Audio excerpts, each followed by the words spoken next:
Hello there, boys and girls, and everyone in between. Welcome back to Zyori Plus One, the candid conversation podcast, now on every other Tuesday between the Trent and Zyori podcast. We've got a fun, exciting guest today. We've got Barny with us, a Twitch streamer, ex-YouTuber, I guess. Honestly, man, I didn't know what title to put for you. X. Well, are you still like YouTube? And it seems like you're doing more live stuff now. I thought of you as like full-time YouTuber, but then I remembered that I met you like 8 years ago, and I'm sure things have changed a bit since then. So. What is your title right now? Just content creator. I think the general term is good. I would say that my main was YouTube, but then I haven't uploaded since like December because of IRL stuff occurring. So I guess it is fair to say I think I've streamed more this year than uploaded, because I've uploaded 0 and I think I've streamed like 3. Yeah, I mean, I've been all in the live environment for the last like 5 or 6 years. So for me, YouTube is sort of just we need somewhere to dump the VODs. We need some of that reach, but it's all the live game on Twitch. So yeah, how's that balance been for you? Do you like the live environment of Twitch? Do you miss YouTubing? They're both very different, and I like to do both.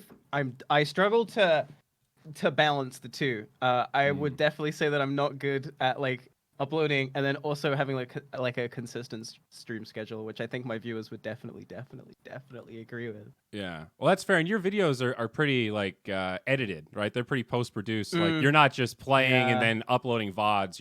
You're editing. No. You're coming up with content. Your shit's a little more involved.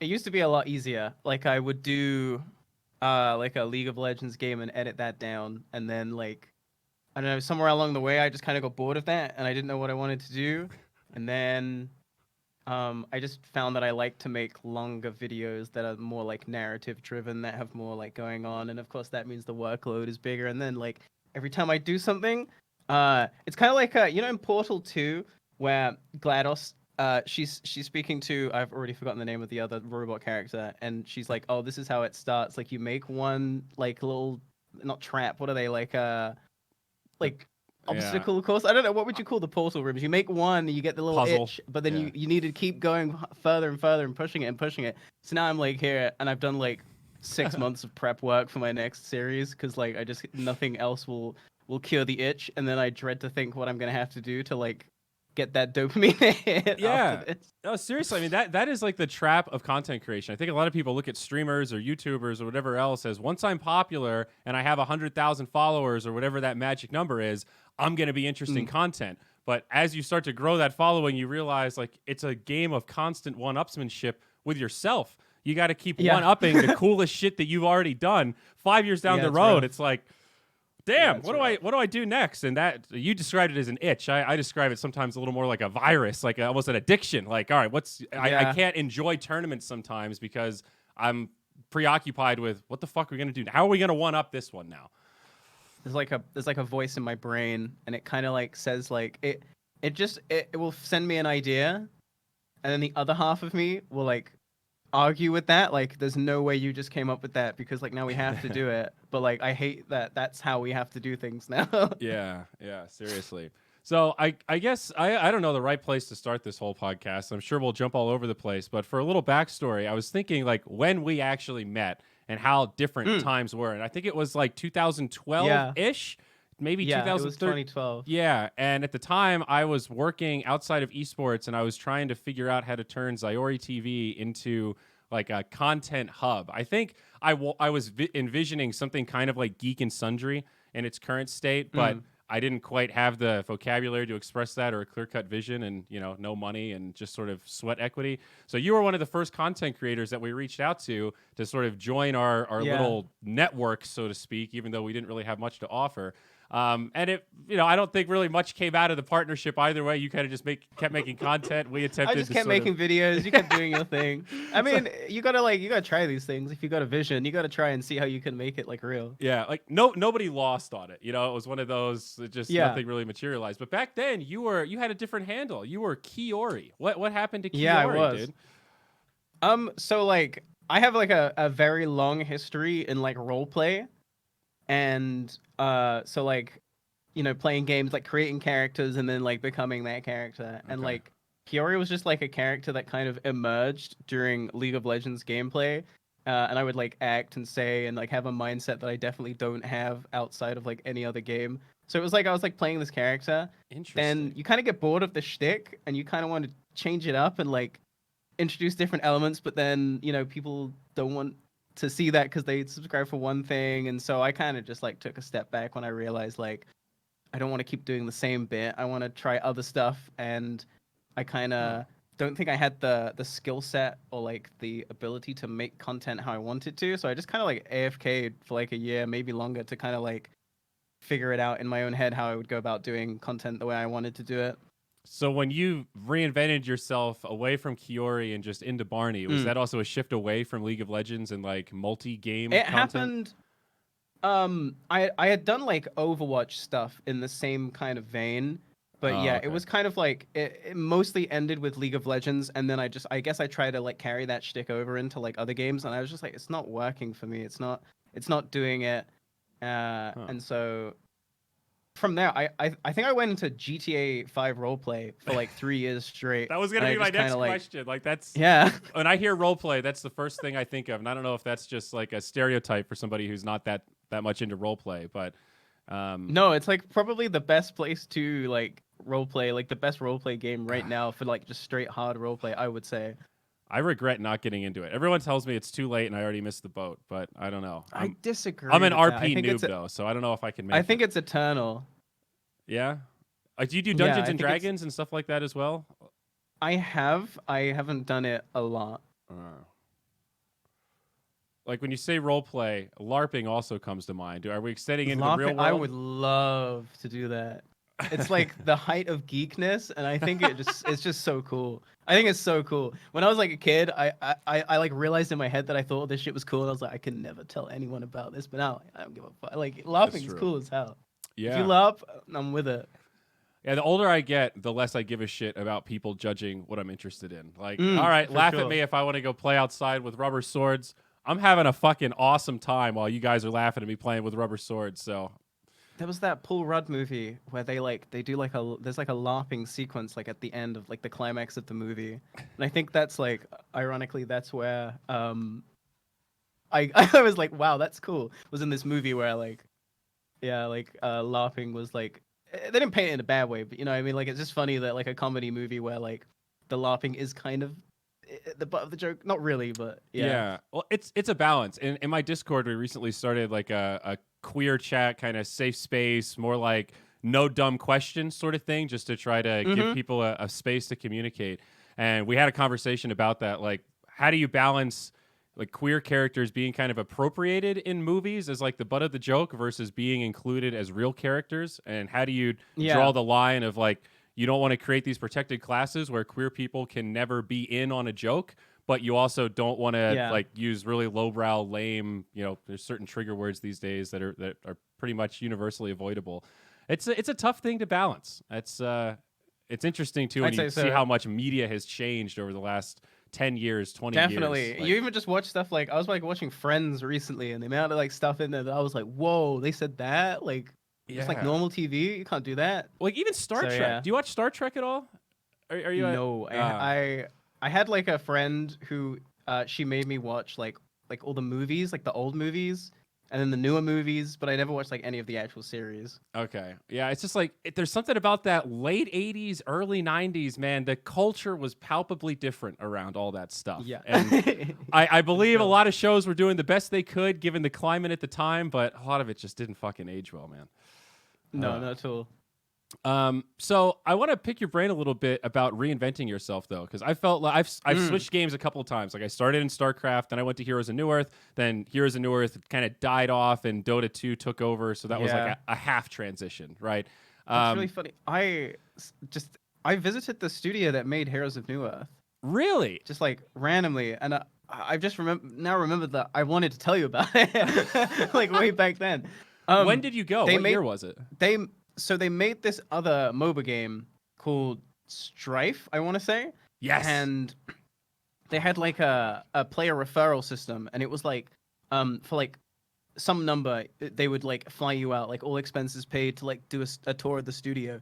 and it was like set really low, and I just completely like leveraged, like unfairly leveraged my position as a content creator to win it. And then like they changed it after me, of course, but yeah, so like I got to go, and I was like, it was pretty cool. I liked it a lot. The work environment seemed cool. Yeah, that game unfortunately didn't last very long. I think it was called Strife. No. STRIFE.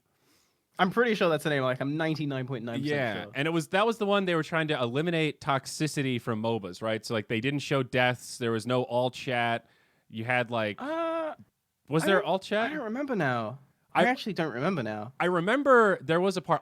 You can't find it anymore. I've looked for this so many times. So I swear to God, they did an advertising campaign where they tried to market it as like the lowest toxicity MOBA, and hence the most friendly MOBA for women to play.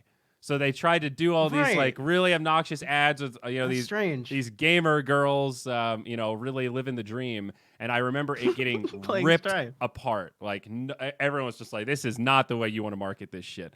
That's strange. I don't remember that at all. Well, and now I can't find any proof of it, so I hope I'm not just misremembering that. And it was another game, and I've gotten the wires crossed. Yeah, that has happened in my old age, but. You get a letter in the mail. Hey, you were talking shit about a project that doesn't exist anymore. Yeah, well, that's the thing, right? S2's done. I think they sold the Han rights to like the studio split in half. Now it's like Frostfire Studios or some shit. And then it's all just slowly dying. It's dying off. Their work environment was cool. I think it was too cool. That was the problem. They didn't have enough structure. They didn't have like an ice frog that was driving the vision of the game. They just hired a bunch of young tech stars that were like, hey, wouldn't it be cool if this hero could insert X cool thing here. Turns out MOBAs are a little harder to calibrate than, hey, wouldn't it be cool if? Definitely. But how did you feel like you were betraying your audience a little bit when you started moving away from League of Legends? Did your audience I didn't feel that betrayed? way at all. I think that a loud minority felt that way, and that really hurt me in a way, because I was like, it's still me. I still just want to make videos, but I don't want to play this shit ass game anymore. Yeah. So well, that's good. I mean, did you notice any drop off in like your viewership or anything like that, or was it just like yeah, definitely. Yeah. Oh, really? It was like really bad. Okay. Yeah, it was like terrible for like a really long time. But I think that's because I also didn't like leave in the best way, because like at first it was like I did like a little video. It's like, hey, I'm probably not gonna do any League of Legends anymore. I'm just gonna carry on doing other stuff. And then like over time, the comments would get like more and more involved with like, hey, when's League of Legends? And then like it just culminated in me doing a video where I was just like really like angry in the moment. Like it was like 4 a.m. I probably should have just slept before I did it. But I was like, if you think I upload videos just because you want me to, get the fuck out of here. And like just being like an asshole. So yeah. Way to stick it to him. I like it. Yeah. And forgive if this is too personal a question, but what happened? I remember I thought you had a +1. I remember Janie being in a boatload Janie. of your videos. We're still like we're really close friends still. So we were together for like a long time, up until like last year, and then we just kind of realized that we just wanted different stuff in life, so we just kind of like decided we'd be better off as friends, and we just chill. And I was like talking to her like literally like 30 minutes ago before this podcast. So that's dope. She sent me pictures of like flowers in the garden. I was about to say our garden, but it's not. It's her garden. No, that's awesome though. Very amicable, and that's good. Like I've seen folks like that where you're a couple and you're also very public, like the H3 podcast as an example. A couple and they make content together. And some days I watch content like that and go, man, that is the fucking dream. You've got your partner right there. You're very aligned. Your careers are like symbiotic.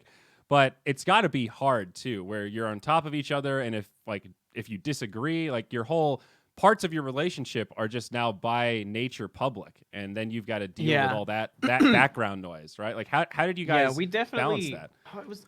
I don't know. I just think that like we didn't publicize like a lot of stuff anyway, because we were like very aware of that, and we just kind of like kept it offline. And it's like, yeah, we're together, but like you guys aren't gonna see any of it, kind of thing. Like, so you guys had like a barrier there of like, all right, there's parts of our lives that we're gonna keep just us, that we're not gonna share on Insta or whatever.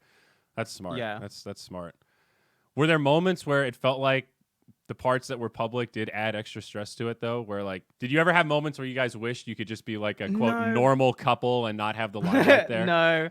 No, honestly, I was very from the start, like I'm not putting my relationship like online in such a like an overt way. Like I'm cool, let people know, and like we're a thing. That's cool, but like it definitely wasn't like we're gonna shove it in your face and you're gonna definitely know about it. Like I didn't want to. It wasn't relevant, if that makes sense. Like it wasn't relevant to anything that like we were doing, that we were together. Right. I mean, I felt that way with sexuality stuff, where it's. I mean, I've always been bisexual, but I haven't been loudly open about it until pretty recently, and it's partially because it always felt a little irrelevant to the conversation. Like, what am I going to open a tournament and be like, "Hey, everybody, just so you know, I just want to get this off my chest." Yeah, like, it's weird to announce it. Like, well, some people do that. They do, and I don't mean to say it's weird. Like, it's weird if you do that. Like, there were a few times where I started trying to write like a blog or a tweet or like some sort of, "Hey, I just want you guys to know this about me," and that's it. But every time I wrote it, I didn't feel right. I didn't feel like I had the tone right, and it felt like I was almost tokenizing it. Like, I don't want that. Yeah, it's difficult. I felt the same way. Like, I've wanted to, so like on my personal account, obviously I like make jokes about my life experiences as like a gender fluid, like trans person. And sometimes I'll like second guess myself. I'm like, man, am I talking about this too much? Like, should I calm it down? I don't want people to think I'm shoving it down their throat, but I just think it's a funny joke. Like, definitely. So I definitely like feel that. Yeah. I mean, I have jokes on Twitter are hard for me these days. I think 9 times out of 10 when I write something intended to be, quote, funny, I end up deleting it and not posting it because I'm just like, I know that if I were saying this, people would get it the way I mean it. But reading it out of context, it's like... Yeah, writing it is difficult. Is someone going to take this the wrong way? Is there one person that's going to read this in such a manner that it sounds way more fucked up than I intend? And I'm maybe a little too self-conscious about that these days. It's important to think about it, but, you know, sometimes... You can't let it control you. Hey, my manager's in the chat. Oh, you got a manager? Look at you. I have a non-exclusive manager. Oh, wow. Well, Polly is very in these days, so that makes sense. Yeah. But yeah, it is a weird thing to balance. And I mean, I'm sure you saw some of the Me Too stuff in gaming that happened. I mean, that was 2 months ago now, 3 months ago now. Like, a lot of the conversations, at least in the Dota space, that came out of that were, let's just not mix business and pleasure. You know, if you're in Dota in any professional capacity, just fucking don't, man. Just meet people somewhere else that aren't involved in esports. And at first, I kind of latched onto that, like, that's a really good idea. I haven't really dated anybody in esports in years. I kind of naturally came to that conclusion of, like, this is messy and difficult and frustrating. But it's a weird, hard and fast rule because they're like Odie, Pixel, and Shiva have been together for a while in a fairly public relationship, and as far as I know, that's going very well. Like, there are people that make it work, and maybe they're just special. You know, it's. I think every relationship is kind of like a journey of you like figuring out not just like both of you, but like how you interact together and how you can like make that work with like other things in your life. So. I don't know. I don't know if I have like a no. I mean, there isn't really a great answer. It's just been on my mind recently. Of like, is there any way to have a relationship with somebody in the industry that you work and not have like a power dynamic that ends up ruining the whole fucking thing? I'm sure anything's possible. Yeah. But on average, it's probably really hard. How are you enjoying Dota right now? Just on the topic of that. You mean like as a community or as a game? Like the actual game? As a game. Itself? As a game. Just as a game, I fucking love it. I think that has been carrying Dota for years. It being just a very good game. Like Ice Frog has done a great job keeping it fresh, adding new mechanics. They're not really adding new heroes very quickly, but we're at a point where the game feels very robust. Like 90% of the heroes are pretty viable and competitive in different circumstances. We're all getting a little bored of like the lack of international, like cross-regional play, but that's not really Dota's fault. That's kind of COVID's fault. So that part of Dota, I think, is fantastic. It's more the lack of direction from Valve in terms of what we're doing with our pro scene and, uncertainty surrounding like the international and our pro circuit and all that kind of shit that has me a little nervous. Dota is not popping off in North America right now. And given that I'm a North America Dota boy, that scares me a little bit. Yeah, that might be not good. Yeah, so I love to gush about the game. I have like a bunch of friends, they don't play, and anytime I start talking about Dota, I just get told to shut up. Do you play at all, or is that not your jam? I haven't actually played in like 2 months because I moved house, and then I was like, I've been working on this big World of Warcraft project, but yeah, I love to play Dota. Yeah, it's love do you to like play play. ranked or do you just play unranked with your friends? Yeah, and I just- play like only rank pretty much. Okay, yeah, me too. But people have recently been telling me that playing unranked is the key to a low stress lifestyle if you play Dota every day. I feel like the unranked games are more difficult to win. they're just That's slower. It how I feels like felt. nobody really cares about winning, so it is harder to win. They Yeah. have a different vibe. There's not that same sense of urgency, like people actually give a shit about their decision making. And I just like playing the same like a couple of characters, so it's like I may as well just play them in ranked. I'm not gonna go into a normal game that's and fair. play like my character that I play and just like, oh, I got to win, but it doesn't mean anything. Like I'd rather get a win and get that what is it? MMR. MMR, yeah, you're I gotta can't get keep track of all the different names for numbers that track your rank across all these games. I know, everybody's got to be unique. It's like the word subscriber is also getting there. It's like subscribers on YouTube, not the same as subscribers on Twitch. And people like Nope. all these words have now become redefined. Interchangeable. Yeah. Yeah. How are you liking World of Warcraft? Are you playing vanilla? I think that's I what I love saw it. on your YouTube. I love it. I play classic and I'm in love with it. Yeah. I log on, I play 16 hours a day. I'm in heaven the whole time. I Oh, don't Jesus. complain. I actually just love it. I'm just living the dream. I'm just like So what are you like grateful a for it, to be world honest. PvP kind of wildcat? Are you griefing I just people? do Is that the... everything. I'm just a wild. Yeah, I am griefing like a lot of people all the time. I skimmed through Uh, your rogue video, the Menace of Yeah. Menethil. I liked that. It was a good title. Speaking of, I just got disconnected. I was keeping myself logged in like a very bright area because I have no lighting in my apartment right now in my office. As you can see, I'm using the light from like the next room over, and I'm like logged into WoW in like a really orange zone just for you. That's some real gamer shit. Yeah, I've been enjoying classic or classic overall. I've recently not been playing as much. I kind of stopped just as AQ came out. My roommate did the bug farm. He's got the stupid I did the bug farm. black mount. yeah. You got the mount, the black bug? You're crazy. Yeah, I grinded it 11 times. That's kind of like a spoiler for my series, so like don't. What? Uh, 11? I did it. I didn't get 11 myself, but like we did 11 collectively in the group that I was doing it in. Dude, So you yeah, are we did like hard fucking 300, core. 300 hours like hard grind a day, like 16 to 20 hours like hard grind. So every please day. tell me you're doing some like fucking yoga or Pilates or some shit. Like, Jesus, how are you? Like, how is your body not crumbling after that kind of a WoW grind?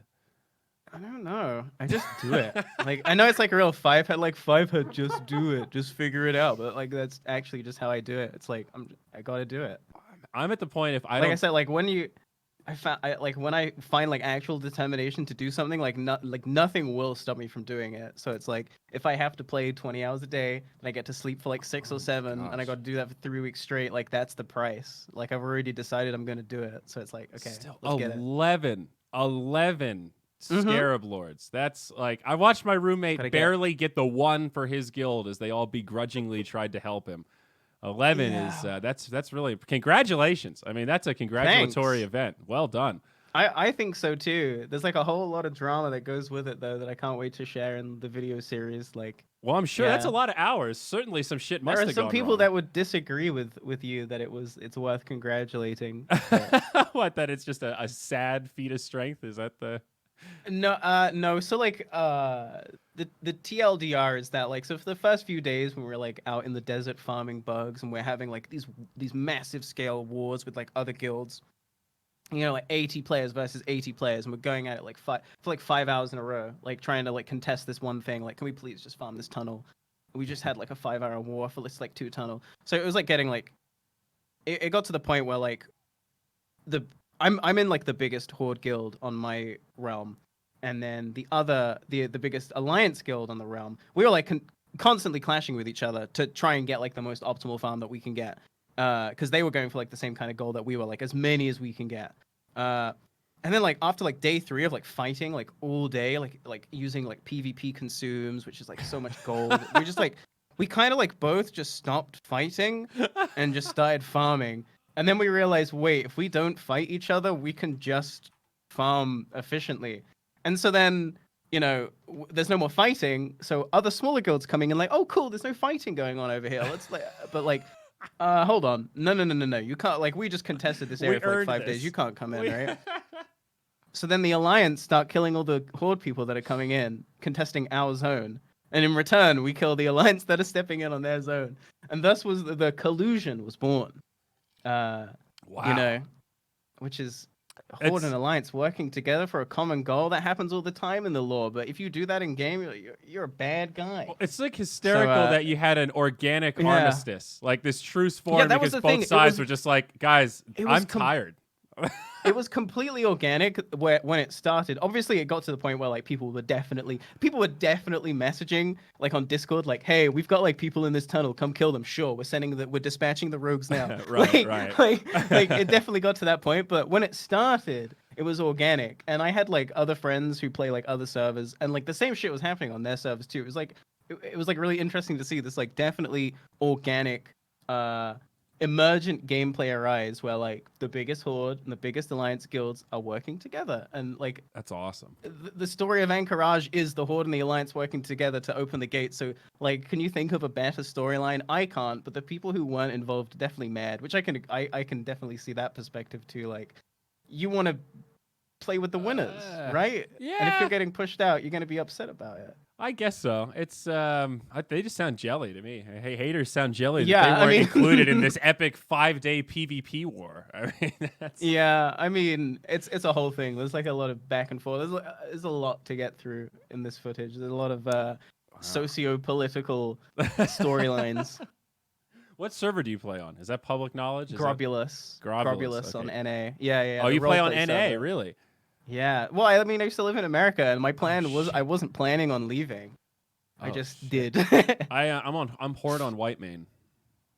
Okay. So one of the other high pop servers. Oh, my roommate transferred to some Dinky Donut server, the Smolder Web. That's it.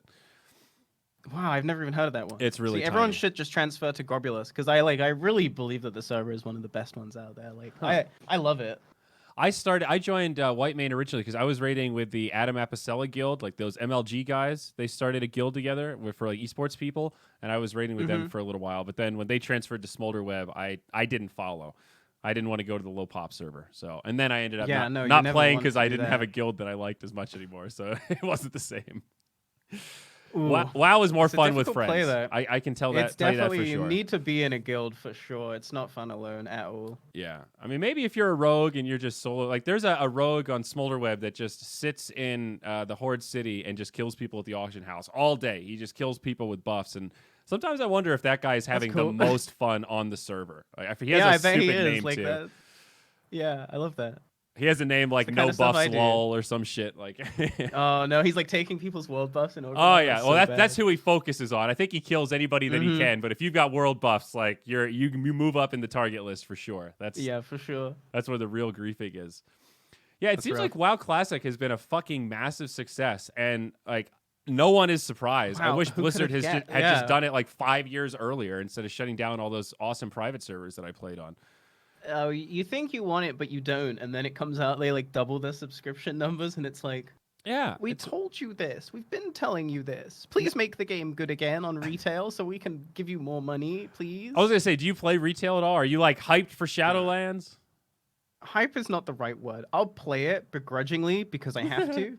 Like, I feel like I've got like the gambler's like, is it gambler's fallacy where like I gotta keep going in, like I gotta keep. I think that's just gambling addiction. I don't know. I've given like 15 years of my life to this game, so like, what's another 5? I'll keep playing your shitty expansions. Sure, why not? That's like a sunk cost fallacy. I think the gambler's fallacy is when you go to a roulette table and you're like, it's been red 8 times in a row. It's got to be black next, and they're not connected. It's just an individual flip every time. That's the gambler's fallacy. Yeah.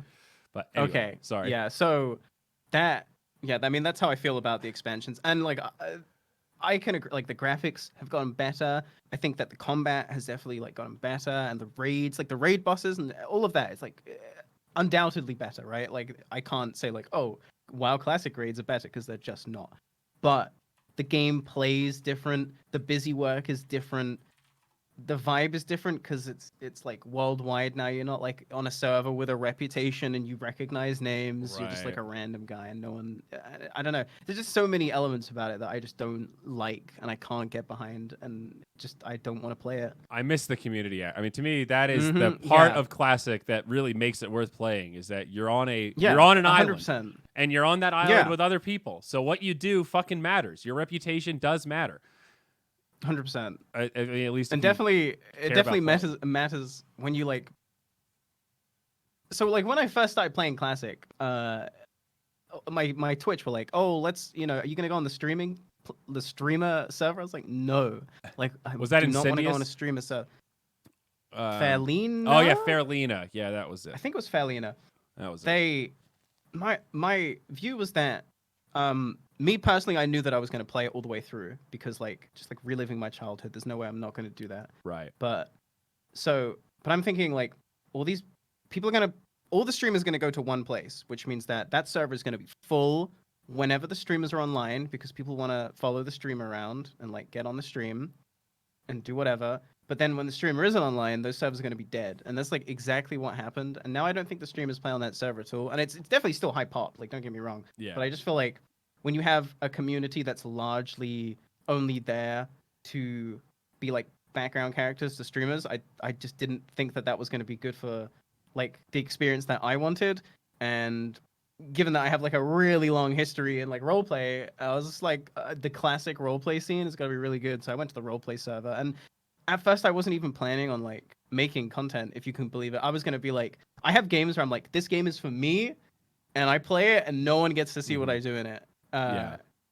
And I kept doing my thing in WoW, and then I was like, no, I gotta show people this. Like it's too entertaining for me to live it. Like I have to actually share it. So then I did that. So now that I've put myself out there on the server, it definitely is like I recognize names and other people recognize names, but I've also put myself out there. So it's like definitely the reputation thing is like really cool that it exists and you're not just a random name. Yeah. And like I can be like held accountable to like doing certain things. Like it definitely like keeps you in check as a player as well. Cause like Definitely. there are definitely like questionable things I would do if I knew for a fact that no one was ever going to see it again. Like, sure, I'll take that. You know what Right. I mean? Oh Like, yeah. No, you definitely have opportunities to ninja stuff if if you knew nobody was looking.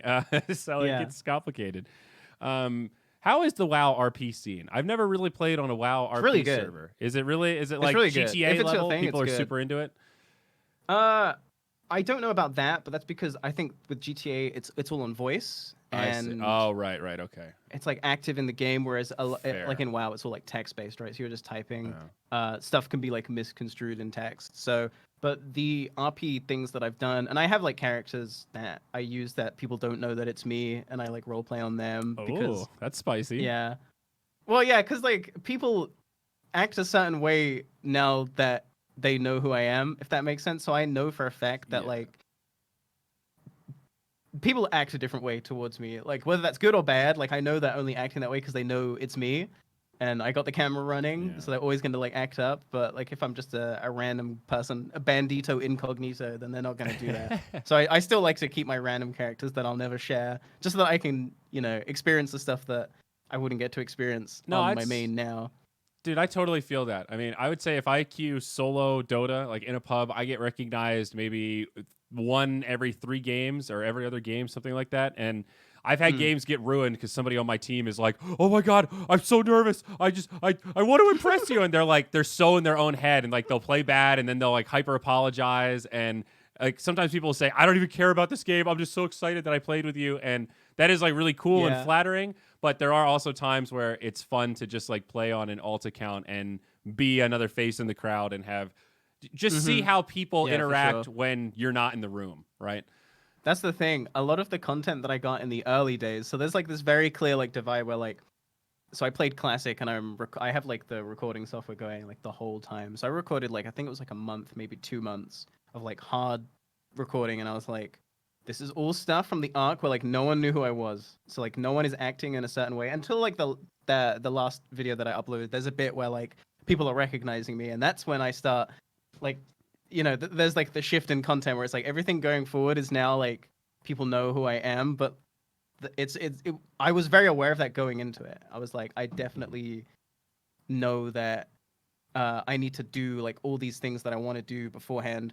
And not even like necessarily things I want to do, but things that I'm just can't explain the way that I play games in like a really weird way. Like the whole like I was selling like junk items. Like I was doing that when the camera wasn't rolling, and it wasn't until like I got a bunch of funny reactions that it's like, okay, maybe roll the cameras for like this stuff because it's funny. Yeah, it feels like inefficient at a point when you're playing for fun and you're like, fuck, why wasn't I just recording that? And then you think like, man, if I recorded everything though, I would have so much footage I'd have to go through. This would be unbearable.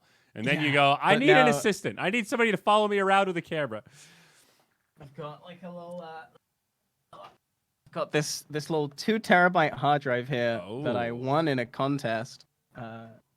Thanks Microsoft. And yeah, I put everything on there. So like I'm like anytime I'm playing the game, it's running because you never know what's gonna happen, especially on like a roleplay server. Like funny stuff just happens to you. Yeah. Like, funny stuff happens around you, and you can never predict when it's gonna happen. So I do like recordings in like 1 hour. It's like I'll do 1 hour, and then like I'll stop the recording. I'll be like, did anything happen? No, delete.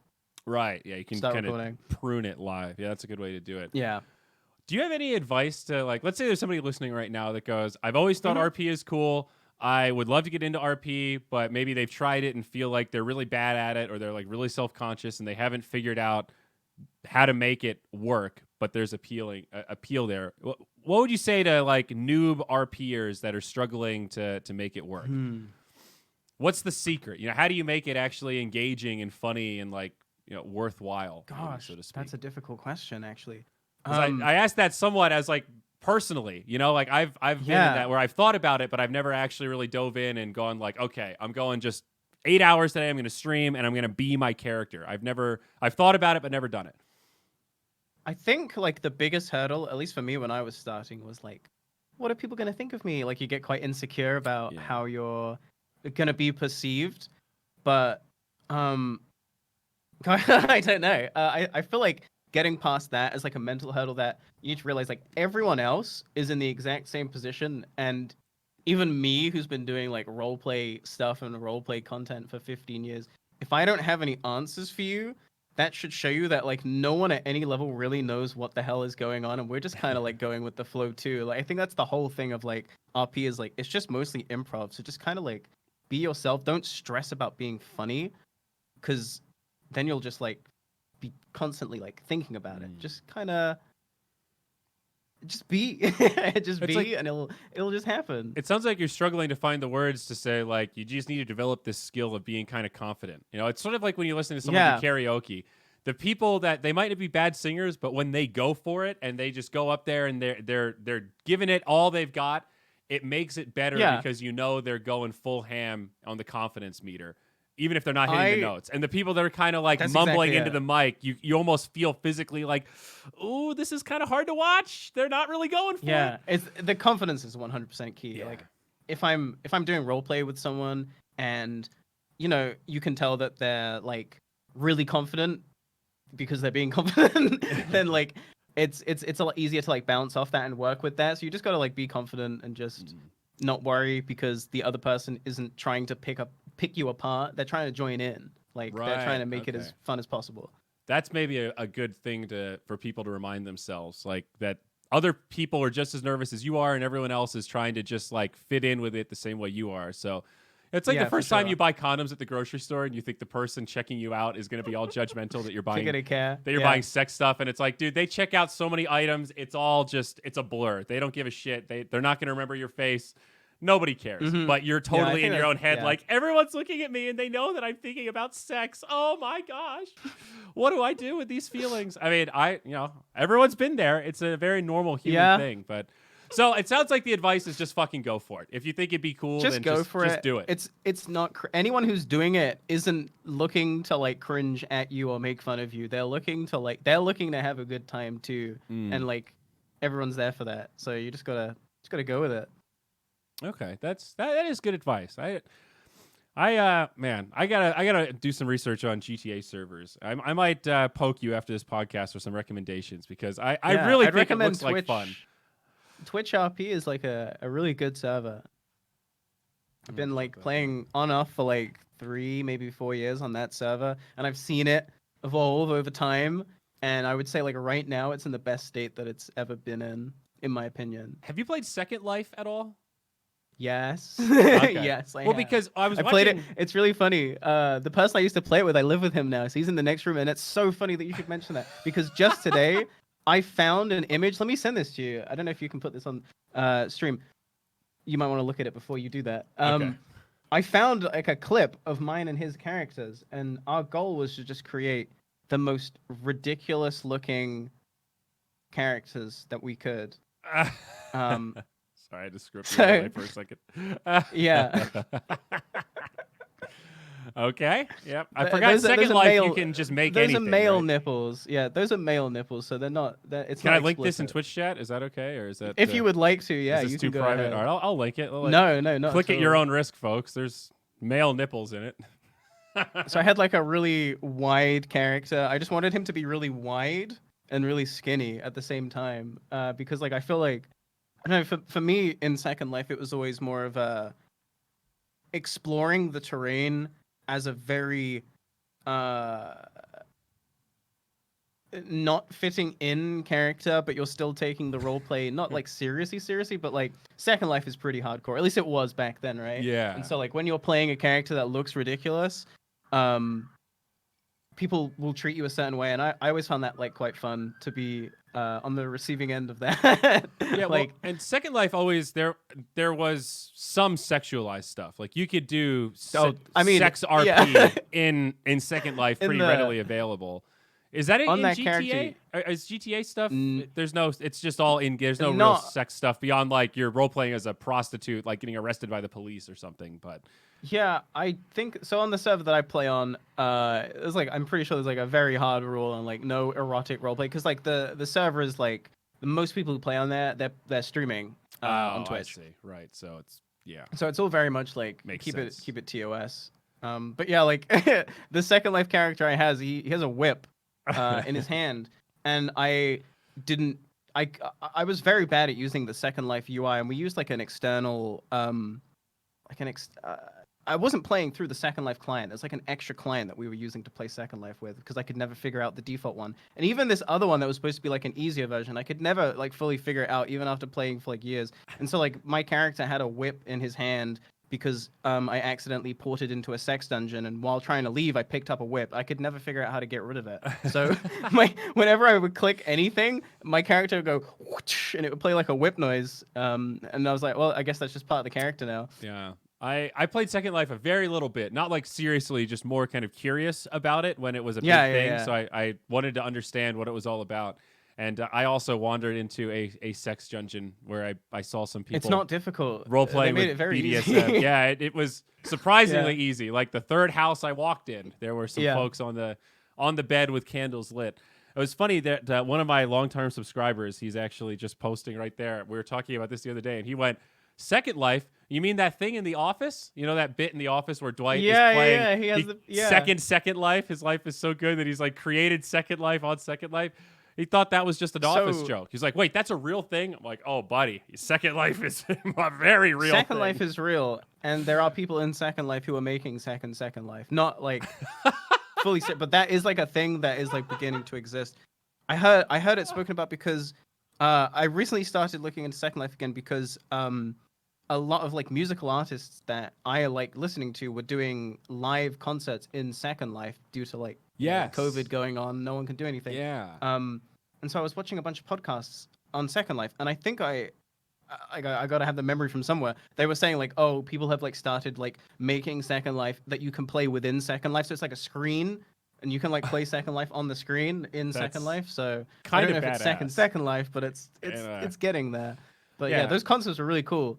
And for like, those really cool. that don't know what we're talking about like this, it's like an RP game, but what's one of the things that's really unique about Second Life is that anybody can create items if you're a 3D modeler and objects and put them into the game.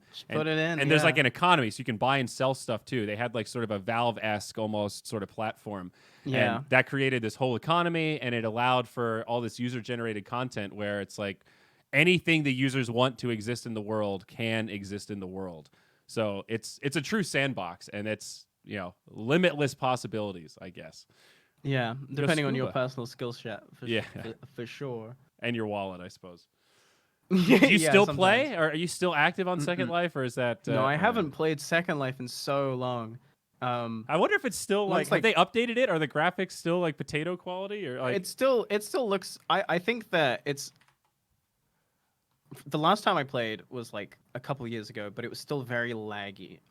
Second Life has always been very laggy, and especially as like I don't think the engine changes, but the models get better. Oh, And so, but again, I might just be talking nonsense. They might have like updated it, and I just might be spreading misinformation. So I would say go look go look it up if you want to know, because I don't. Yeah, I mean, But you're I haven't definitely played right in a though. very That long time. I think for a long time they almost got a pass for like their stuff being kind of laggy because it was really ahead of its time. I mean, this game came out in Yeah. 2003, 17 years ago is when Second Life was like originally released.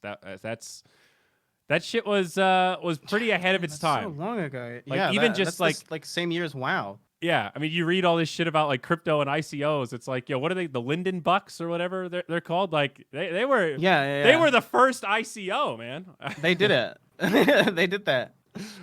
Oh, I got to read this Wikipedia page. Looks like they've been sued a number of times. All sorts of fun stuff. Oh, there's always drama. I would also look into, if you're interested in that, look into the MMO. And as soon as I go to say it, I've like forgotten the name of it. Oh no, what's the name of the MMO? I'm gonna have to Google. Is it something. old or new? Ultima? It's old. No. It's an MMO RPG that has like a real world market. So like you grind in game and you can cash out your in-game money for real money at like a set price. Whoa. I'm just trying to remember the name of it now. Oh, Entropia Online, Entropia Universe is this bizarre MMO project that it has like this real world trading economy to it where Whoa. you can trade your money for like you can request that your money gets turned into real money if you have enough of it. But it's been like likened more to like gambling because you got to put in money to make money, and it's like a gamble on like if the monsters that you're farming are gonna drop the thing that you need.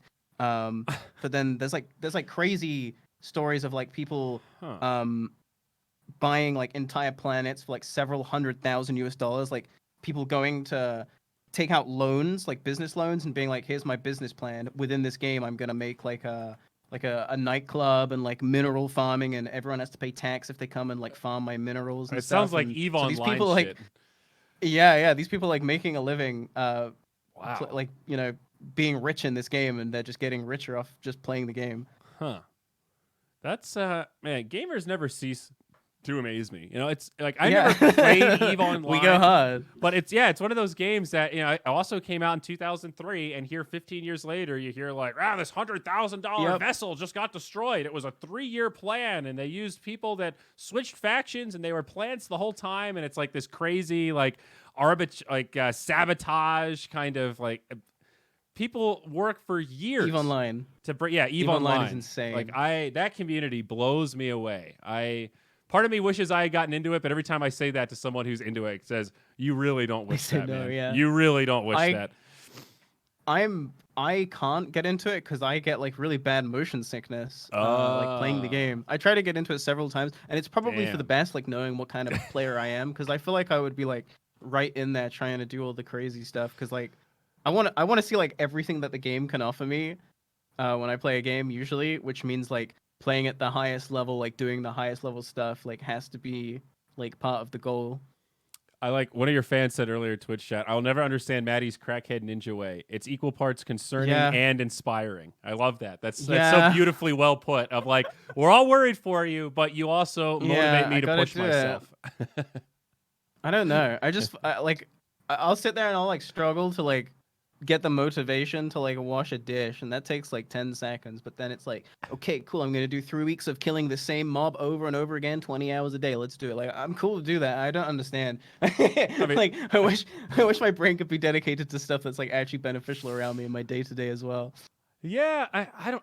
Dude, that is such a weird conversation to have, where there's been times where I've said stuff like that of, man, I look at these people that are actually saving the world, where they're like inventing stuff that's helping push people out of poverty, or they're like feeding people that don't have access to food, or they're like inventing shit that is tangibly helping people that can't help themselves. And then I look at what I'm doing with my life, and I'm yelling about video games. And some days I wake up and go, I wish I was really doing more. And every time I say that, I get DMs from people like, dude, you are helping people. You provide people with free content. That's an escape. There are people in really shitty circumstances that use this kind of content as an escape. I'm one of those people. Don't sell yourself short. You help people keep going. And it's like, you got to be careful with that, because it's really easy to let that get to your ego and be like, I'm saving the world with my shitty jokes on Twitter. But it is something that you always have to remember, that like just by being a platform, like there might be somebody out there that's struggling with their identity, whether it be, you know, gender related, who they're attracted to, whatever else. And it's like, just seeing someone like you as a role model is a powerful thing for that person. Like I didn't think that was a thing until I came out and my DMs blew up with people going like, oh my God, that's like it, you know, you saying this publicly now gives me confidence to, you know, talk to my parents. Yeah. Like I had a parent message me saying, you know, my son told me he was bisexual and I didn't get it. And I listened to what you said. And we just had like a real conversation about it where we broke into tears and we hugged each other. And like, I feel like I can finally talk to my son about this. And like those DMs are like fucking game changers where you realize, Yeah, they just, definitely they be hitting. like just being there, you're having an impact. And that's where you got to remember, like, fuck, there's a lot of power having a microphone in front of your face. You got to be careful what you say because people are listening. And like, Definitely. whether you like it or not, man, you're a fucking role model, you know?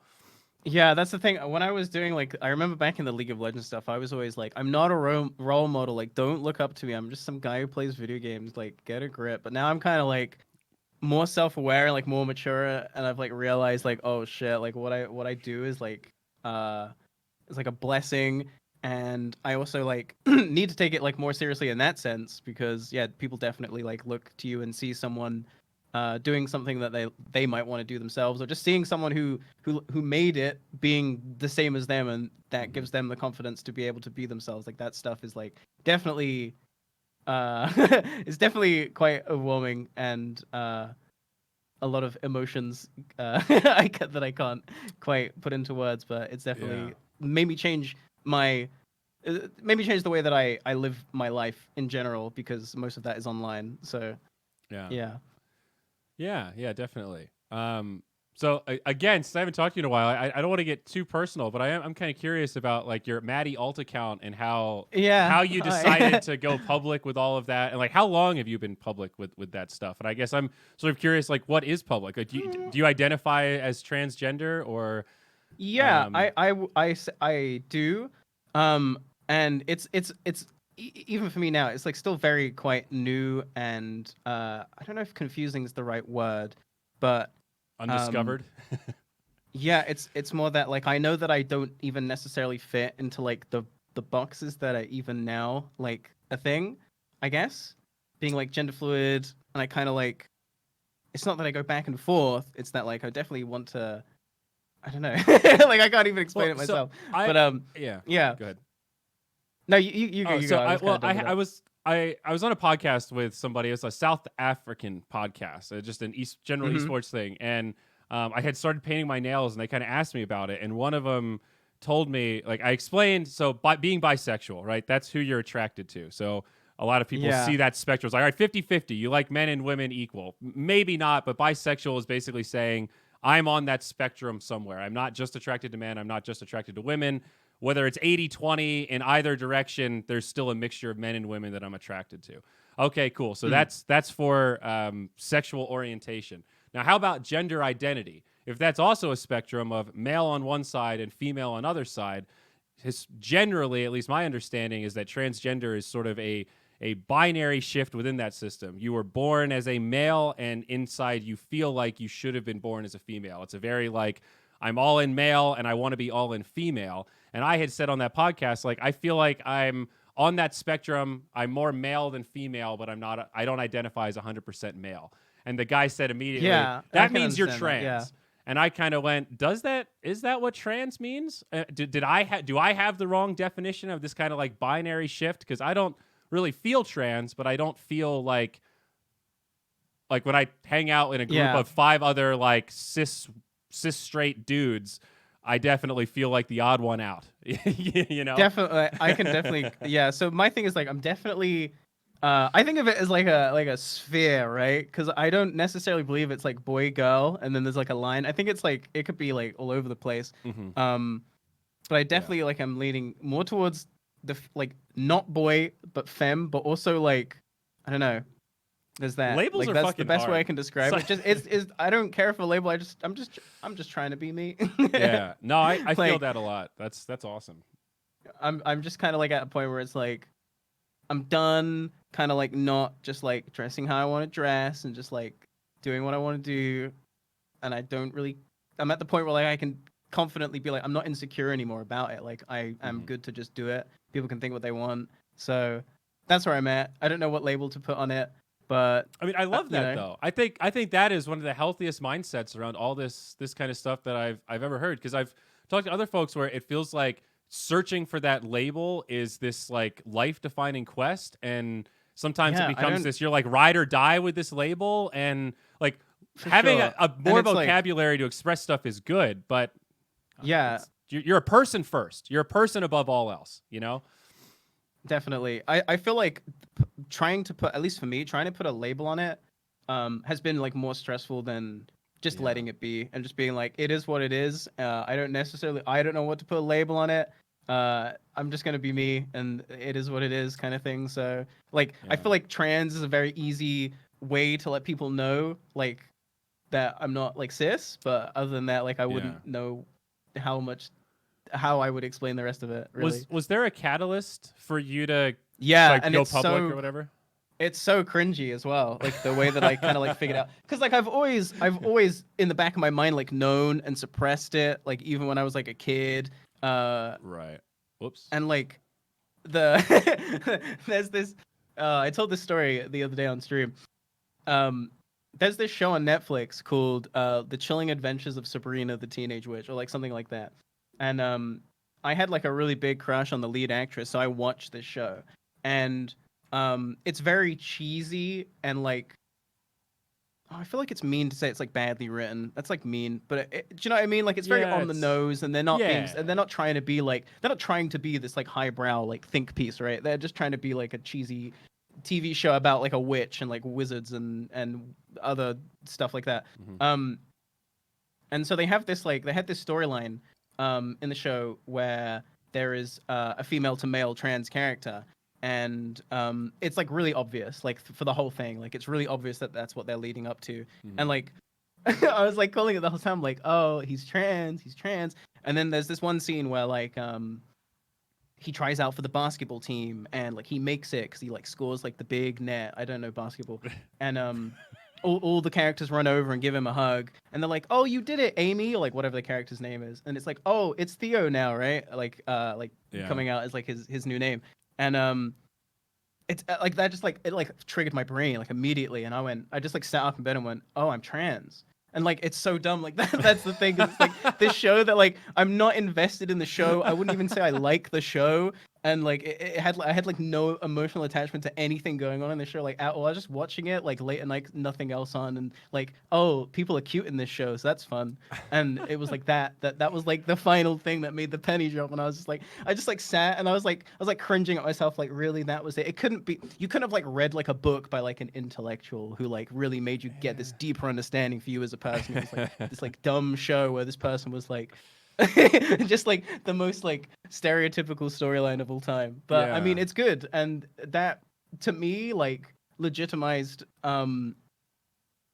those characters needing a place to exist in media like that, because like even in this like show where like it was super obvious and it wasn't like done in like a way that was like well written, the fact that it happened and it made me like realize it is like, damn, this stuff like needs to be out there for sure. Because if I had seen that like 10 longer years ago, then cool, I needed that actually. So like, isn't it weird how these little things though are what trigger that epiphany moment where you just go, for sure, oh shit, I'm lying to myself about this, and I didn't like. Yeah, it's a really weird.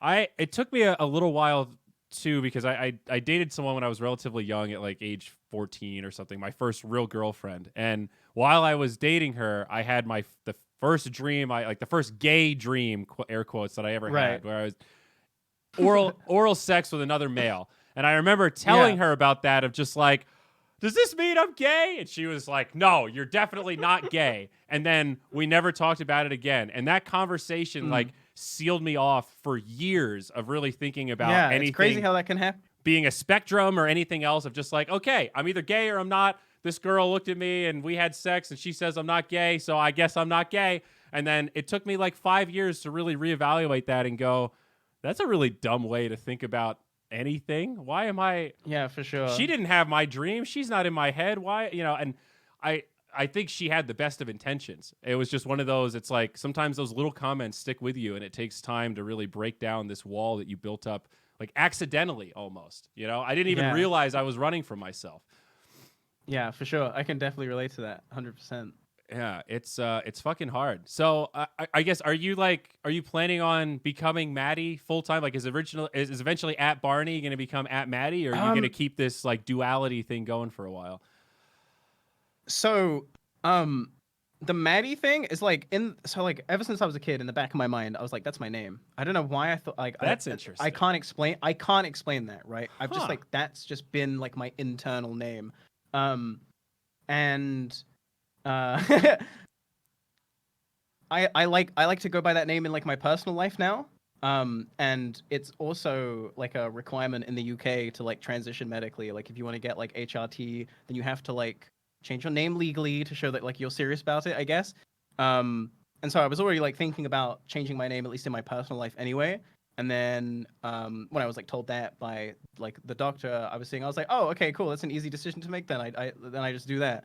But as for like the branding name, everyone's experiences are different. I don't necessarily dislike the name Barny. I just don't feel like it fits me in my personal life. But I feel like I made an online sphere for myself under that alias, and I don't want to let that go, and I don't want to take that away from other people either, because they know me under that name. I do like all my projects under that name, and I like the way that that name feels within that sphere, if that makes sense, because I feel like my online and my real life are like definitely separate, and I have like a history of role play anyway, right? So I'm like always playing different characters anyway, so like it doesn't necessarily feel like I don't feel like it pushes into my real life where it's like that, I guess. it's difficult to explain. No, and having that separation is good. I think that was one thing I realized like after a few years of being full-time esports caster, is that I need to have Andrew and Zyori. They can't be the same, because my whole life is now ride or die based on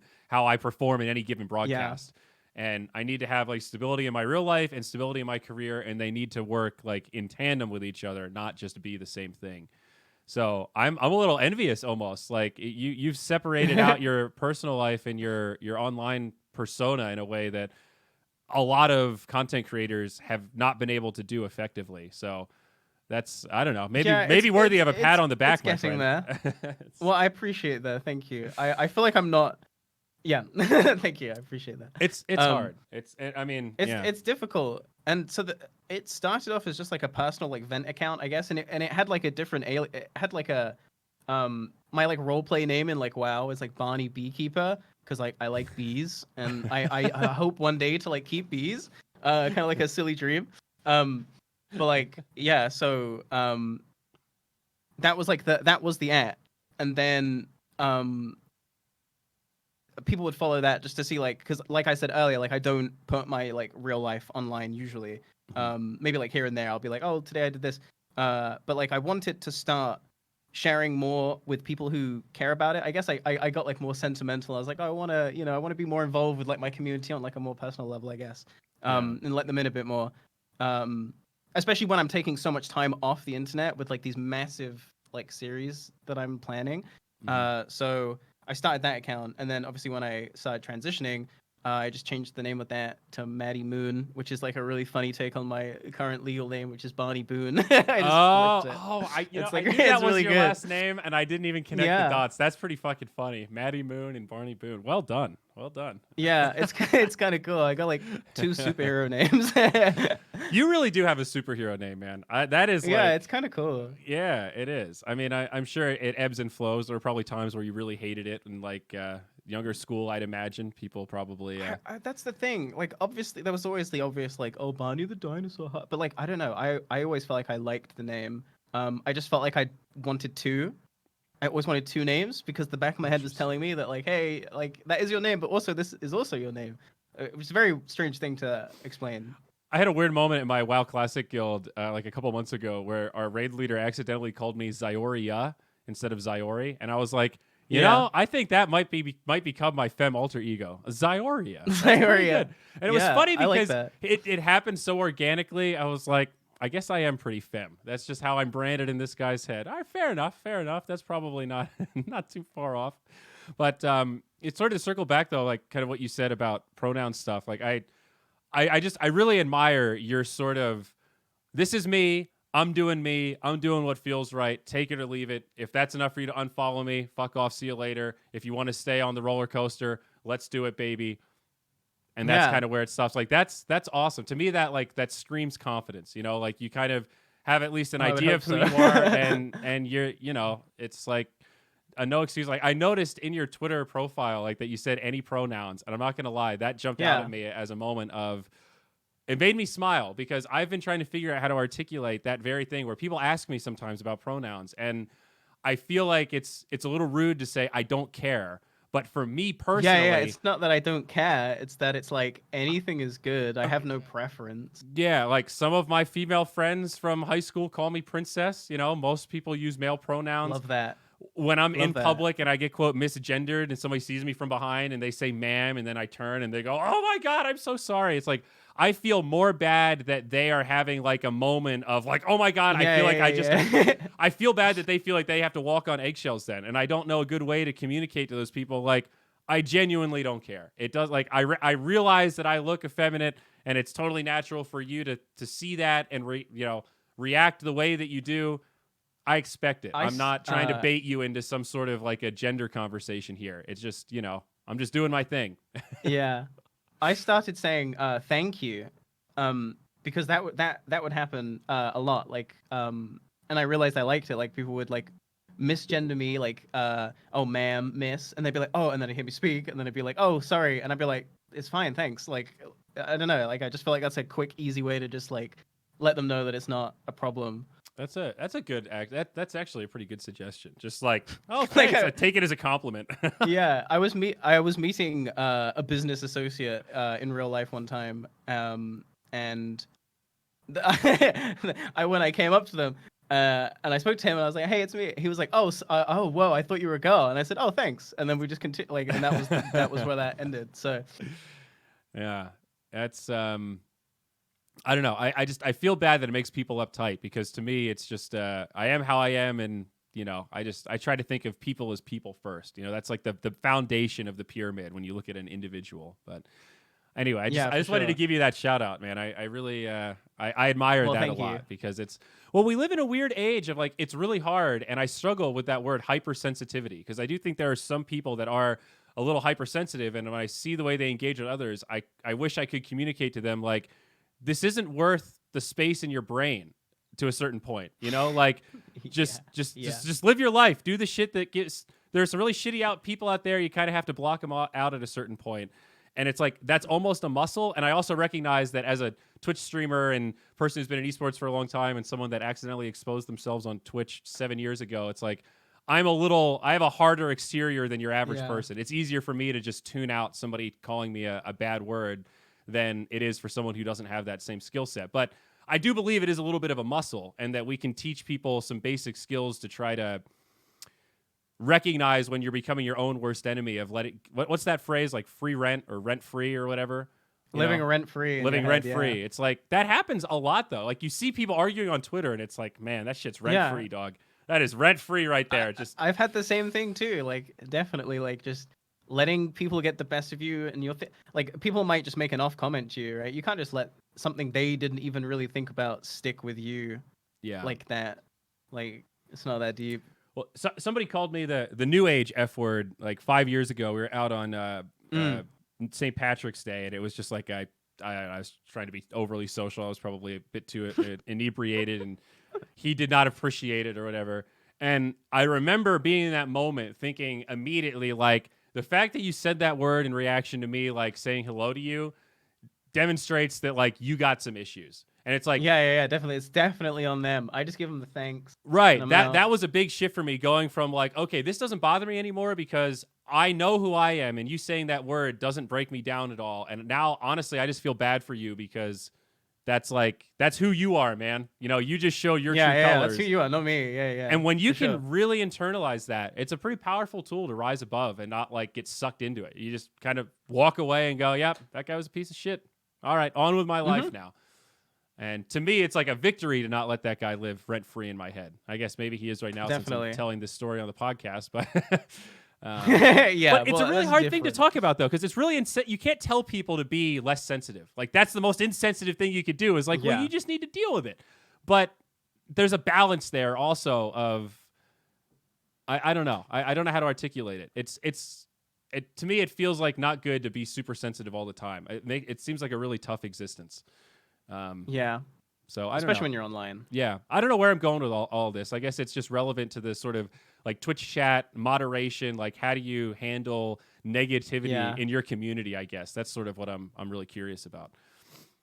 I'm like a very big fan of just the instant permaban because I feel like it's Twitch and like I just hit people with the big hammer because if someone comes in and like you've never seen them before, because like my stream, despite the size of my YouTube channel, my stream is quite small in comparison. And so like I recognize like all the names in my chat pretty much. So when someone new comes in, I'm very aware that they're new. And if their first thing they say is like if they comment on my appearance in like a negative way, or like they act like a weird way to someone that I know in the chat, or like and there's like people who are like shitty people in your chat are gonna expose themselves that's what they are very quickly, and you just hit them with the ban and they'll just go to the next stream because they're not here to be a part of the chat. They're just here to sow the seeds of chaos. Do you ever think about like, is there any percentage of those people that you could convert? Like maybe a newcomer comes in intending to make fun of you for your appearance, and maybe it's 1 out of 10 or 1 out of 100 or whatever. Like, is it at all worth it to like try to engage those people? And like, do you think they're all just lost causes? I don't think that they're all lost causes, but at the same time, I don't know that it's my responsibility to be the thing that changes their mind.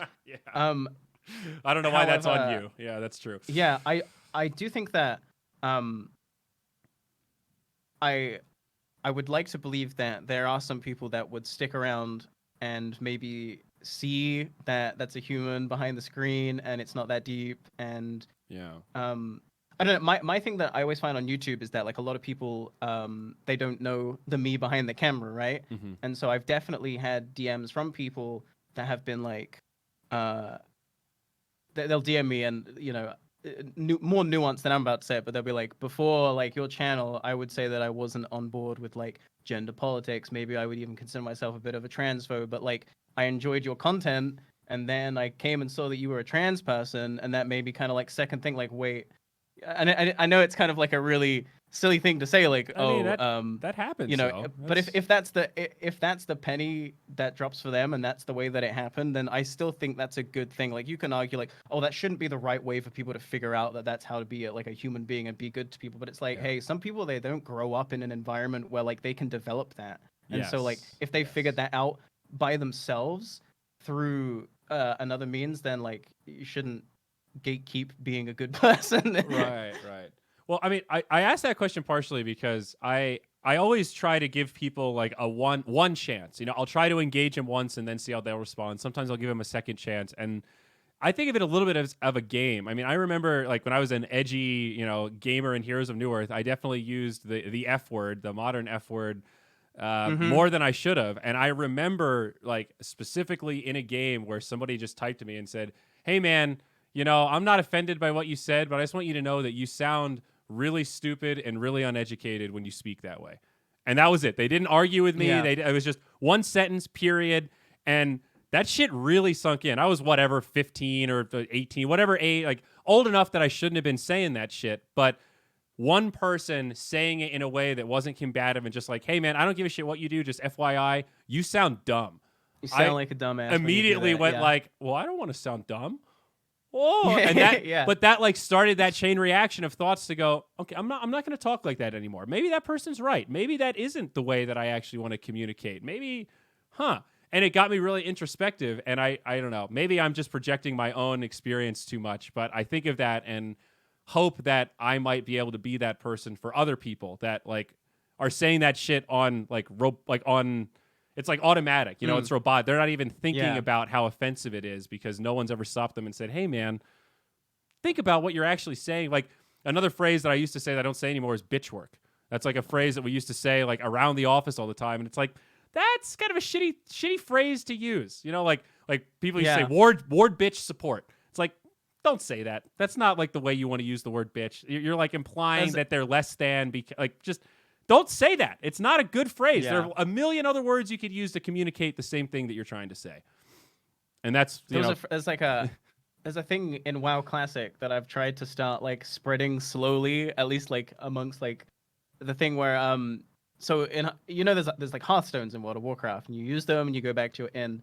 And there's a system that for the longest time has been called ghetto hearthstoning, which is where you go into a dungeon, you invite someone, you remove them, and then it kicks you to where your hearthstone is. And I don't like calling it a ghetto hearthstone because that obviously is like saying that ghetto equals less than, ghetto is bad, and it's like I don't know that whole thing. So I've started saying funny Hearthstone instead because it's a funny Hearthstone. It's the gimmick like Hearthstone, or like a bootleg Hearthstone or something. Something that's it doesn't like marginalize people who are in positions that they're in.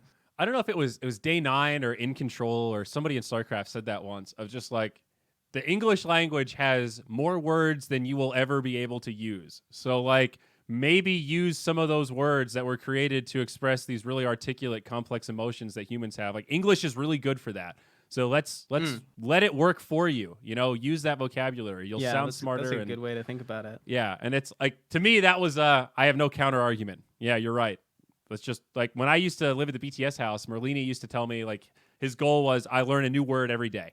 Every day I have like a word of the day and like I digest it and try to work that into my vocabulary. He's like, I'm a fucking commentator, so it behooves me to use big words that can, you know, communicate complex ideas in a short period of time. And it's like I think that's the way you got to think about that stuff, or you just get left behind. You're that guy saying lowbrow, you know, lowbrow F-word jokes that are not gonna land. Ugh. But I can see a guy getting pulled over like right now.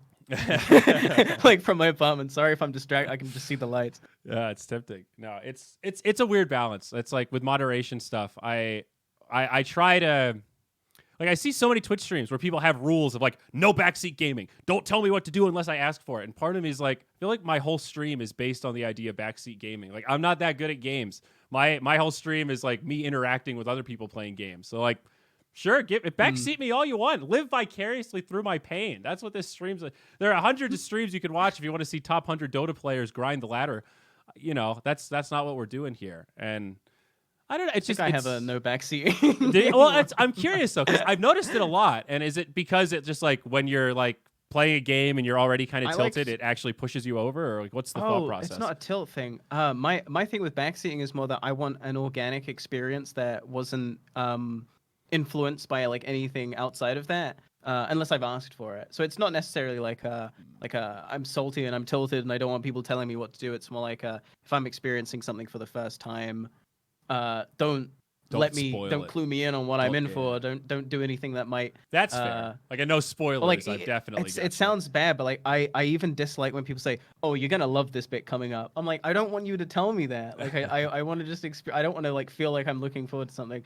That's but yeah, like if you were talking about you're playing like a MOBA game, I feel like that you can't that's not have people backseat you in a MOBA game. It's like it's fucking Dota. I backseat. I don't play League of Legends anymore. I watch my friends stream League of Legends in Discord like all day every day. I backseat them. I don't fucking play the game. I don't know if what I'm saying is good, but I'm always like I'll just talk anyway because I feel like MOBAs just bring that out. Like everyone thinks they're a fucking like 400 IQ like genius playing on like the astral plane level, and they're seeing between the dimensions to calculate the best move.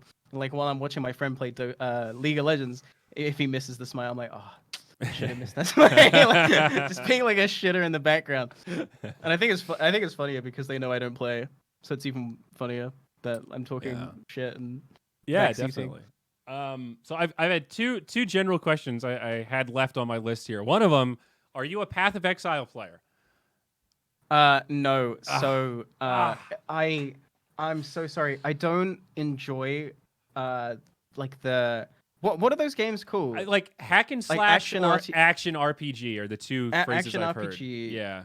I just don't feel any like the thing with me is like I like the dopamine. I think everyone plays it for the dopamine points, and I think people harvest their dopamine in different ways. And for me, it's very much I need to do task for a long time, and then I get the dopamine at the end. Whereas with action RPGs, whilst I know that they still do that, I feel like it's very like you're killing shit and loot's dropping all the time, and you're always sorting through loot, and that's not like my kind of vibe.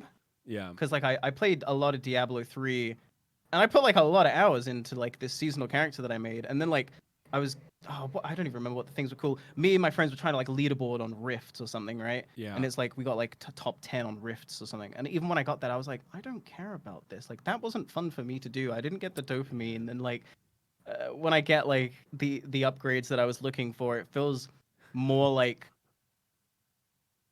the time I put in was it didn't pay out in the way that I wanted to feel at the end of it. Like it feels the same way sometimes like when I take breaks from like Dota 2, like sometimes I'll get a win and I'll be like, that felt bad. Like I've won, but at what cost? Like, you know, you just have like bad games. You keep having bad games and you'll know you're not playing well and it's not fun for you.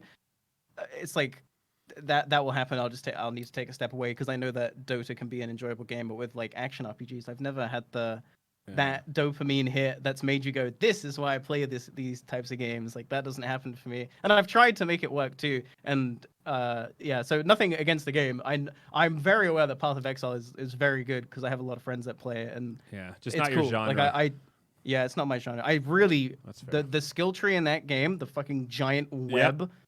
Is like if I liked that game, I would I know that I would like just be like so excited to try out new builds and stuff, but it's just not for me. It's very like Dota is to MOBA what PoE is to action RPG or hack and slash, in my opinion. Not that I've played every hack and slash game or every MOBA game, but you know, it's free, it's really deep, it has no tutorial, it's like really hard to get into by yourself. But once you play a couple seasons and you start feeling the basic mechanics, you have that itch of like, fuck, I can't wait to like do this better. And they have these constant resets that always bring you back in. Every 3 months, you're like, ooh, new league coming. I can't wait to see what they've got up their sleeves. But the new league starts on Friday, so you're going to be inundated with a lot of PoE stuff in the next couple days. I think patch notes are going to drop soon. Cool. So prepare thy body. Yeah, I always like to keep up with games, even if I don't play them, just because I don't know. Like, it sounds stupid, but like I get excited for people in their game, even if I don't play it. I'm like, that's so cool for you guys. That's textbook like, nerd, my friend. That's I don't like. I'll see a new League of Legends character come out. I'm like, that character looks so cool. I'm not gonna play that fucking game, but damn, you guys like, oh, that's cool for you guys. Yeah. So the last thing I wanted to ask you about though is I was creeping on your Instagram a little bit, and I guess I'm curious twofold where you find your clothing, if you have a store. Oh, funny. And B, how you find dresses that actually fit you and look good. Because so I made that Instagram like 3 days ago, by the way. Oh, really? That's really funny. Yeah, because my a lot of my friends were like, because I don't use Instagram, they're like, you're an idiot. Like, you need to use Instagram. You need to leverage your numbers to get numbers on this. And then going into this conversation, they're like, you want more like girl clothing, you want more makeup, and you don't know where to start. You have numbers on Instagram and people just give you that stuff. And I was like, oh, okay. So that's like I'll fully come out and say like, I made Instagram to get free stuff. And so, so I'm hoping that the free stuff will come soon. But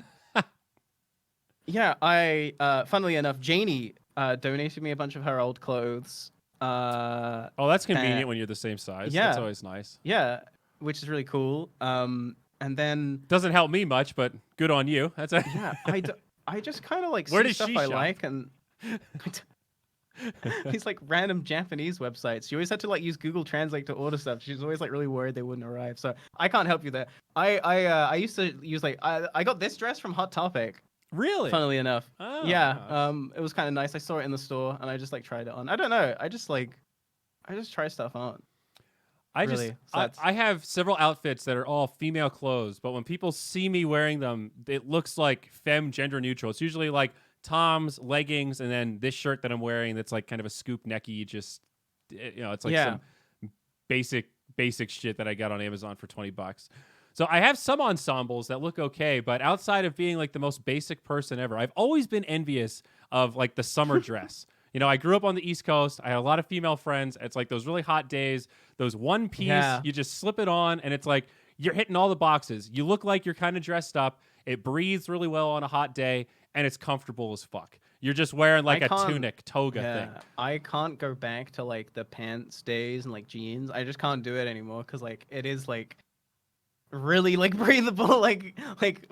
Female clothing is like really breathable and really nice, and I'm just like, man, people don't know what they're missing out on. Yeah, but I will admit I've tried on some dresses and I've looked in the mirror and I've never looked back and gone, that's how I want to look. There's something's not right. Tough. You know, it's just it's always a struggle. I guess it's I can agree with that. Like I feel I get like really self-conscious about my shoulders because like obviously I went through like full development as like a male, so like I have like a male like shoulder width, I guess, like and so that can be like quite tough. But I think like getting like long sleeves can kind of like hide that, and you know, I don't have like the widest shoulders, so like I'm kind of blessed in that way too. But yeah, it's just like finding the styles that look good. I wear like a lot of overalls as well and like tees. Okay. So yeah, like I try not to show shoulders as much as I can, but yeah, like overalls and like a tee is really good, or like overall that has like a dress is like dressy overalls. Yeah, I like that. Okay. Yeah. I always like gravitated towards leggings. I always like tight pants. I always thought were very they just make you look good. They make you look slim, even if you're not that slim. Yeah. They pull everything in, you know? Right. It's like a flattering garment. I don't know. And I also struggle with stuff that's cut too deep. Like I ordered a couple shirts and they're like too deep of a V-neck. And if I had cleavage, they'd probably look great. But without a chest, they just don't they don't sit right. You know, I look weird. I objectively look like I'm wearing clothes that were not designed for my body, and it's it's just a system of trial and error. You're just always on the prowl. For stuff that's exactly it. Like I've bought like things, I put them on, I'm like, man, this like looked way better on like the model than it does me, and then it like goes in the closet forever. So yeah, I just feel like over time, like because I was like ordering like stupid girl clothes when I was in like high school and like trying them on, so it's been like a long time of like trial and error, and I'm still like, again, like as I said earlier with like the gaming thing, like none of us know what we're doing, like really when it comes down to it. I still don't know what the hell I'm doing, right? So like I just see something, if I like it, I'm gonna buy it. And do you do nail polish? Are you into the nails at all? Yeah, I do. I haven't got any on right now though, because me and my roommate, we're gonna go and we like live like right next to a nail bar. It's like right like in front of my building, so we were gonna go do that. So I kept them clean. But yeah, I do like nail polish a lot. Yeah, I've recently started getting into it. It's interesting. Are you into makeup at all? That is one thing I haven't touched. Yeah, but it's so difficult. Like, and also it's like too hot. It got really hot in London, and it's September, and it should be freezing, but it's so hot. Like I'm actually I'm like red in the face. If you can see, this isn't like the webcam being weird. Like I'm actually just like so hot right now. You guys don't have air conditioning over there, right? Because it's usually not that hot. Yeah, that's ripped, dude. That stuff is like it's really really rough when it's in like it got up to like 36 Celsius here, I think, right? And it was like burning. Jesus, and that's I broke out. So hot. I broke out in these blisters all over my fingers, and I thought that I was like stressed because this was while like the Scarab thing was going on, right? That I'm like grinding like 20 hours a day, and I was like, what the hell are these? So I did like a couple Google searches, and there are these things called summer bumps, which is like in countries where it gets really hot, people break out in these like, they get like raised bumps, and then they kind of scab over and they turn into like little black dots all over your fingers. And then they peel off, and then they're just like back to normal. So my hands are back to normal now. But I was like freaking out. I was like, am I stressed? Am I really like messing my body up by doing this? Yeah, because I'd never seen it before, because it's never really been that hot in England. This bug's not worth it. I was coming out in hives, spending so much time in the hives. I had them on my fingers. The bug parts flew through the screen. That's a real experience. Well, I guess I don't know what to call you now, Maddie, Barny, whatever the proper name is here. Yeah, either's good. Either's good. This was so fun, and thank you so much for making some time for me to catch up. Yeah, thank you for having me. It was really great to hear from you. When I saw the DM where I was about to go to sleep, I was like, yes, let's do it. Yeah, and this is like sort of a new side project for me where I feel like, I mean, I'm a big sucker for Joe Rogan and a lot of these other like long form content type podcasts, and I feel like there's some in esports and gaming, but there's still space for more. It's like, I want to do that. I'm going to make the content I want. Agree with that, yeah. I know it's not as marketable as a lot of other things I could be spending time on, but having these candid conversations are what it's all about. So, I appreciate you just being so open and eager to, share your story and experiences with other people. And that's just awesome. You're definitely helping other people, whether you know it or not, man. Well, thank you. Thank you for saying that. All right. Well, folks, you know where to find him. Twitch, all that stuff. Twitch.tv/Barny. No E. Don't make that mistake. No E. Don't put an E in there, please. Get rid of the E. But find him on Twitch. Find him on Twitter, Facebook. I think it's xMaddieMoon on Instagram. Get it all the action. xMaddieMoonX, and then my alt is also xMaddieMoonX on Twitter. Are you streaming like every day on Twitch? Are you like a real power grinder? My viewers wish. No, I have like I don't have a schedule right now for streaming because actually tomorrow is when I start like actually like editing. Or it'll probably be the day after because I had my hard drive failed and crashed. And that sucks. Luckily, everything from like the Anchorage patch onwards is all saved, right? But I had footage of prep work from like January, February, March, April that I was recording, didn't back it up because I'm an idiot. So I'm hoping that that's been recovered because they're sending my hard drive back tomorrow, so I get to see what is and isn't in place. So I'm hoping that stuff's still there. But yeah, my streaming schedule is very shaky because of the way that I work. Where I work in the same way I play games. I do like a big grind, and I get the payoff at the end. So this is a big grind. I'm gonna edit the series because I want it to be a series, right? So like, I don't know how many episodes, but I'm gonna edit all the episodes at once, so they're all ready to fire out, and then I can just like 1 week, 2 week, 3 week, 4 week, just like get them all out like week after week and just kind of do it like that. I think that'd be really cool. Very smart. Very smart. Wow. So to answer your question, no, I'm not streaming every day.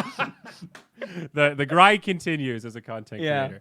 Well, that said, if you're ever itching to play some DotA, I don't know if you have me on Steam, but if not, let's get connected. I don't know if I do, but I would actually love to play. I'm only down to game sometime.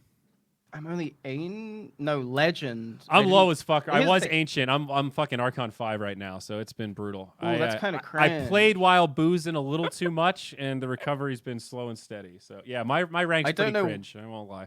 I don't know where my MMR lies because you know when you have like those mental breakthroughs with the game where like you've just got this new understanding for like how a certain thing works, and that can carry you like an entire rank or maybe more. Like I mean, like a full rank, like Archon to Legend. Oh yeah. I figured like something clicked in my brain because I play 5 and 4, and I was like, I'm just gonna play Jakiro and I'm just gonna win. And in ranked, I had like 76% win rate. It definitely means you're doing something right. That's and I was like climbing, and the only reason I didn't get to like a plateau yet was because I just stopped playing. But I think that like high Legend was probably where I was like headed.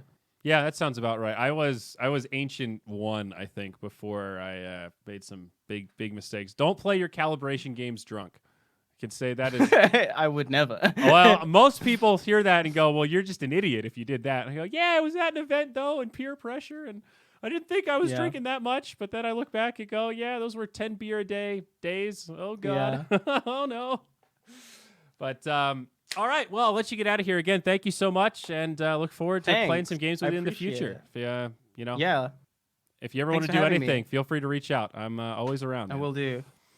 Am I gonna hang up this call, or are you gonna do I guess so, yeah. I'm gonna movie magic? Yeah, I'm gonna cut here, and that'll do it. We'll see you next time, folks.